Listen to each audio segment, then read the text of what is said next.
A weird Simpsons DVD. Do you ever find something that you don't remember owning? Be it a toy or a trinket you found as a kid and forgot about, or a photo you don't remember taking? This happens to me often. I've always been a bit of a hoarder, collecting useless junk just out of virtue and holding onto it. I've forgotten about the things I've collected over the years countless times, only for it to come back to me when it ends up surfacing later on. When I found a blank, unmarked disc in my closet, however, my mind was drawing up blanks. Of course, finding something like this would be relatively normal to most people, but I can't think of any time in my entire life when I had bought an empty DVD. My friend was over helping me pack up some things for a yard sale, and he hadn't seen anything like it either. As it was getting late, we figured it would be fun to sit back and watch whatever forgotten memories lay on this dusty, scratched up disc.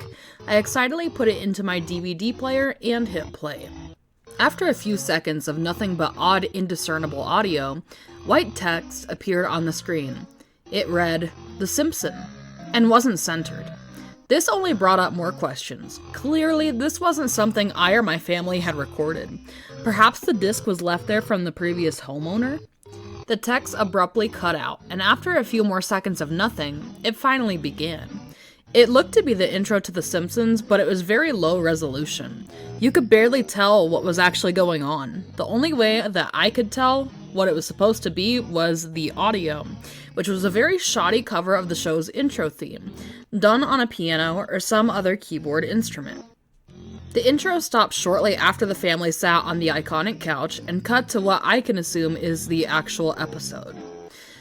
It's pretty hard to explain how the episode actually looked, but I can confidently say that it was animated in a completely different style to the show it's trying to be. The actual art style itself looked normal, outside of the unbearably low resolution, but the animation was very minimal. Characters barely moved, standing perfectly still while talking. The only part of their bodies that would move were their eyes blinking and their mouths poorly lip-syncing the dialogue.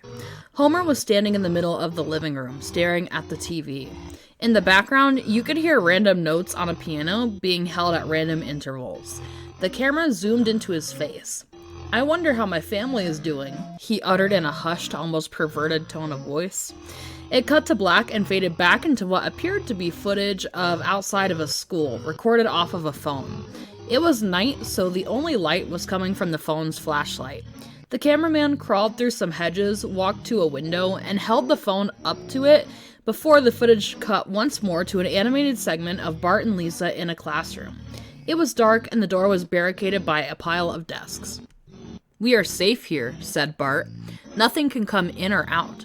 Lisa's face looked oddly distorted. The proportions of her facial features felt wrong. The camera lingered on a close-up of Lisa's face before she abruptly frowned, baring photorealistic teeth. Accentuating this was the sound of a loud bell, which quite frankly scared the shit out of us. My friend turned to me, visibly upset. He demanded to know if I was pulling some sort of joke on him. I couldn't answer. I was just as confused as he was. Cutting us off, Lisa would begin to speak, in a masculine voice that didn't fit the character whatsoever. "It's too late. We can't continue to run from our problems and delay the inevitable." After saying that, she would walk towards the window, opening it before vaulting out. The camera would zoom in on Bart's face. He looked legitimately distraught, with bags having formed under his eyes.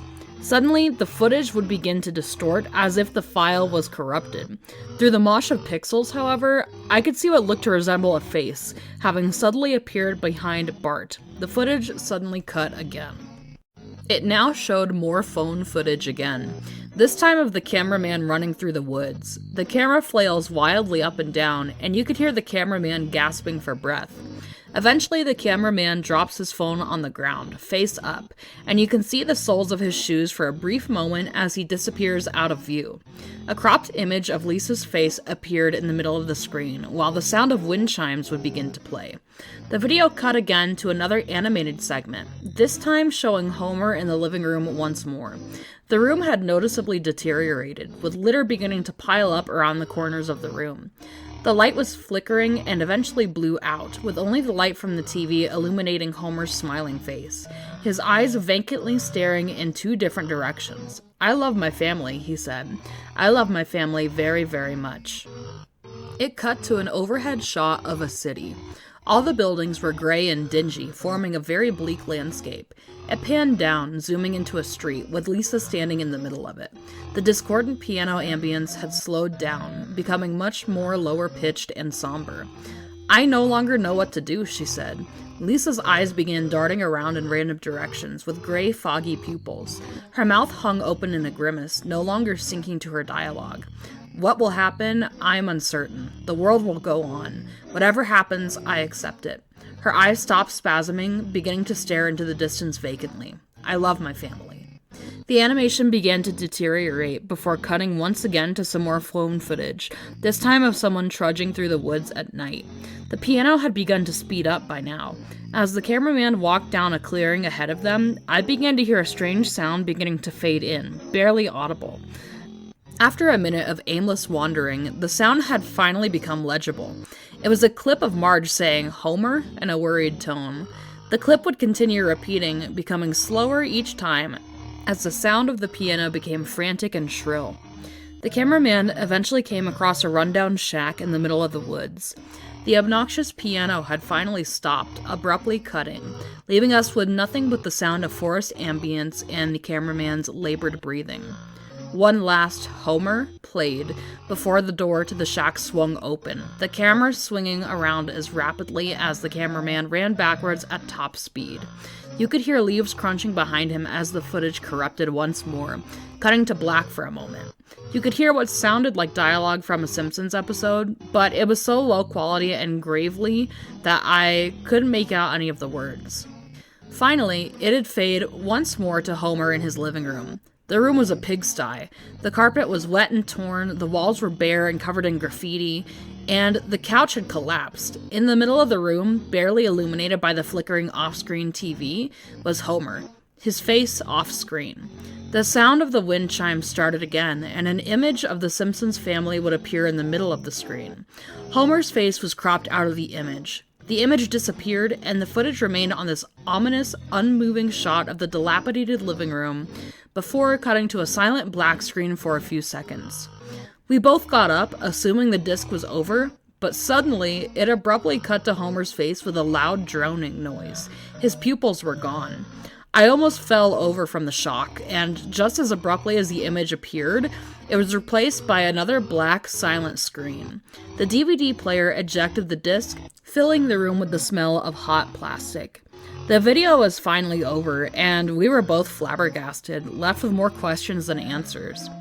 My friend finished boxing the items for the yard sale, and I hurriedly left, still confident that I made the disc to screw with him. I held the strange disc in my hand, contemplating what to actually do with it. I decided to look around online for any answers. Maybe this was a strange bootleg, maybe it was an odd art project. Regardless, asking around online didn't get me anywhere. Eventually, I decided to just keep the disc. One day, I'll eventually forget about it until it pops up again sometime. Still though, I feel unsatisfied. Maybe one day I'll stumble across an answer. One question remained in my head though. What did any of it mean?